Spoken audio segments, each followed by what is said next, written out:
এখন ফিলিস্তিনের উপরে যে অন্যায় অত্যাচার হচ্ছে এটার বিষয়ে আপনি কি বলবেন? মুসলিম বিশ্ব কেন নীরব আছে? তারা কেন মুসলমান আপনারা এখন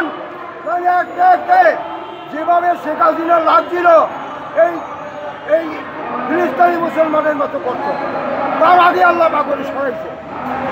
স্থান থেকে তাকে আল্লাহ পাক তার আগে ওকে সরাই দিয়েছে। ফিলিস্তিনির জন্য আমরা বিচার চাই, একতা হতে চাই। আমাদের একজন দূরত্ব থাকতে আমরা সহ্য করতে পারবো না। মুসলমানি বাড়ি ছেলেকে দেখছি যেভাবে মারতেছে। আল্লাহ, মুসলমান জাতিরে তোমার উত্তম জাতি, তুমি এত কেন কষ্ট দিতেছো? আল্লাহ, হিন্দুত্ববাদ যেভাবে প্রতিষ্ঠিত করেছিল শেখ হাসিনা সরকার, বর্তমান সরকার কি এই হিন্দুত্ববাদের উপরে প্রশ্রয় দিচ্ছে কিনা? এবং আমাদের দেশে হিন্দু মুসলিম বৌদ্ধ খ্রিস্টান আমরা তো একসাথে আছি, কোনো গ্যাদারিং গ্যাঞ্জাম নেই, মারামারি হানাহানি নেই।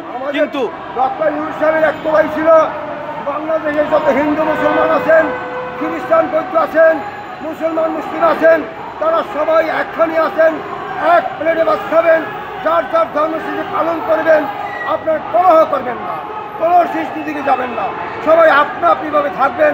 যদি বাইরে থেকে কোনো লোক আসে আমাদের উপর হস্তক্ষেপ করে মারামারি হানাহানি করতে চায়, তাহলে আপনারা কর্তৃপক্ষকে জানাবেন, আইন শৃঙ্খলা জানাবেন। কিন্তু শেখ হাসিনার আমলে সমস্ত সেক্টরে হিন্দুদের চাকরি বড় বড় জায়গায় দেওয়া ছিল, অথচ মুসলিম এদেশের অনেক শিক্ষিত বেকাররা, অর্ধশিক্ষিতরা, তারা চাকরি পায়নি, কর্ম পায়নি। ছেলেরা IA pass, degree pass, retired person লোক, গ্রাজুয়েট লোক, মা বাবার পয়সা খরচ করে লেখাপড়া করছে, চাকরি আসায় গরিব মানুষ ভাত না খাইতে পারে না, বাবার কাজ করছে, মাই কাজ করছে, কাজ করে লেখাইতে পড়াইছে, তাদেরকে চাকরি দেয় না।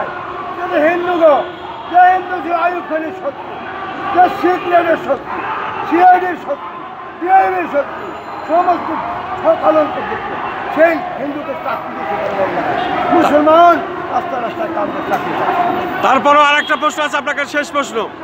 আমরা পেপার পত্রিকায় দেখেছি, বিভিন্ন রকমভাবে শুনেছি, এটা প্রায় 26 লক্ষ হিন্দু বাংলাদেশ থেকে তারা ভারতে বেতন নিয়ে চলে যায়।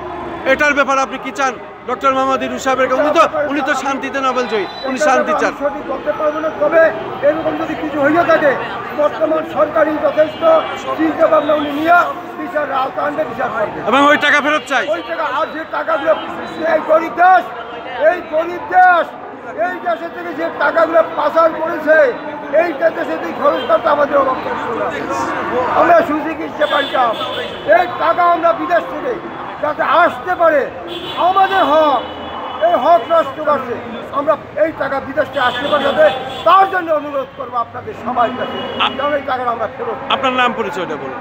আমার নাম আমজাদ হোসেন পান্নামিয়া, গ্রাম ভিলেজ পোস্ট হারিটানা, উপজেলা পাথরঘাটা, জেলা বরগুনা। ধন্যবাদ আপনাকে অনেক অনেক।